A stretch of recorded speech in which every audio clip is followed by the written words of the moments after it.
बिस्मिल्लाहिर्रहमानिर्रहीम। मेरा नाम डॉक्टर कैसर सलीम है जी। मैं ग्रीन एप्पल हेल्थ क्लिनिक की जानिब से हाज़िर हूँ। आने वाले दिन ईद उल अज़हा के हैं और ईद उल अज़हा पे गोश्त बहुत ज़्यादा खाया जाता है। चंद ज़रूरी गुजारिशात हैं मैं पेशेंट्स के हवाले से मैं आपसे उन पे बात करना चाहता हूँ।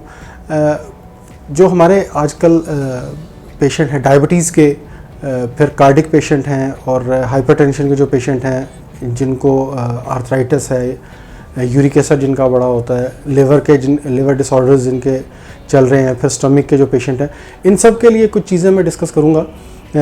गोश्त ज़रूर खाइए और साल में एक बार होता है गोश्त खाने के लिए और हमें खाना भी चाहिए। गोश्त कुर्बानी का गोश्त है, इसमें शिफा भी है अल्लाह ताला की तरफ से। अच्छा, सबसे पहले कोशिश ये कीजिए कि गोश्त खाएं, लेकिन उसके साथ इतना गोश्त खाएं कि आपकी तबीयत पे बोझलपन ना आए, आपकी सेहत पे असर ना हो, क्योंकि गोश्त में फ़ैट्स होते हैं। कार्डिक पेशेंट को, हाइपरटेंशन वाले पेशेंट को बहुत एहतियात से गोश्त खाना चाहिए। थोड़ी मिकदार में गोश्त खाइए, लेकिन रात के वक्त गोश्त ना खाएं। अच्छा, सेकंड, जो डायबिटिक पेशेंट हैं, डायबिटिक पेशेंट ज़रूर गोश्त खाएं, लेकिन थोड़ी मिकदार में। बहुत ज़्यादा गोश्त खाएंगे तो उनका शुगर इंक्रीज़ करने के चांसेस बढ़ जाते हैं। इसी तरह फिर जो हमारे लिवर के जो पेशेंट होते हैं जिनका लिवर डिसऑर्डर चल रहा होता है, या स्टमक के जो पेशेंट होते हैं, ठीक है, गोश्त में ऐसे एंजाइम्स होते हैं जो आपके लिवर को डिस्टर्ब कर सकते हैं। इसी तरह गैस प्रोड्यूस करती है गोश्त, बाज़ दफ़ा गैस बहुत ज़्यादा प्रोड्यूस करता है, क्योंकि हम लोग, हमारे यहाँ जो गोश्त खाया जाता है वो भून के, वो तड़के वाले गोश्त खाए जाते हैं।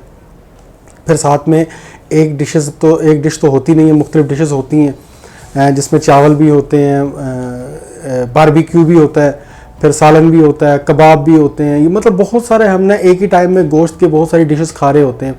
और अमूमन हमारे यहाँ क्या होता है कि क्योंकि रात के वक्त का खाना जो हमारे यहाँ बढ़ जाता है, दोस्तों की अगर दावत है, फैमिली में अगर दावत है, तो वो रात के वक्त दावत रखते हैं।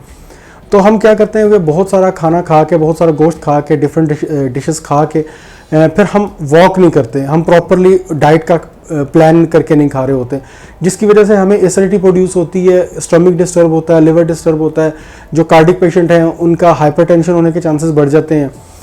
अच्छा, जिनका यूरिक एसिड जो बढ़ता है, अक्सर कोलेस्ट्रॉल जिनका बढ़ता है, जो आर्थराइटिस के पेशेंट है, जो जिनको पेन्स बहुत रहते हैं बॉडी में, ठीक है, उनके लिए बहुत ज़्यादा ज़रूरी है कि वो अपने गोश्त को एक लिमिट में खाएं, क्योंकि यूरिक एसिड बढ़ने के बहुत ज़्यादा चांसेस होते हैं। गोश्त के अंदर यूरिक एसिड जो है कंपोजिशन वो काफ़ी ज़्यादा होती है, इसलिए कोशिश करें कि गोश्त खाएं ज़रूर, लेकिन कम खाएं, ठीक है। और एक चीज़, रात को जब आप गोश्त खा रहे हैं तो उसके बाद कहवा, सौंफ, पुदीना, इलायची और अदरक, इन 4 चीज़ों का कहवा बना के लाजमी इस्तेमाल कीजिए। और रात के खाने के बाद कोशिश ये करें कि कम से कम आधा घंटा, 1 घंटा नहीं तो आधा घंटा कम से कम वॉक करें, ठीक है। और सोने से 3 से 4 घंटे पहले तक खाना कंप्लीट कर लें अपना। हम क्या करते हैं, हम खाना ऑन बेड जाने से कुछ देर पहले खाते हैं, जिसकी वजह से ये होता है कि हमें एसिडिटी प्रोड्यूस होती है और फिर सारी रात हम, एक तो नींद का प्रॉब्लम होता है, फिर डिफरेंट डिजीज़ में मुब्तला हो जाते हैं।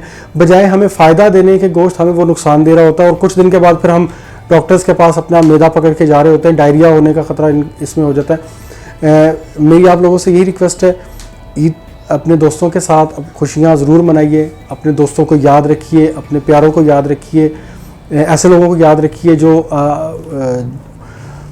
ज़रूरतमंद है, और उससे पहले अपनी सेहत का ख्याल रखिए। बहुत शुक्रिया।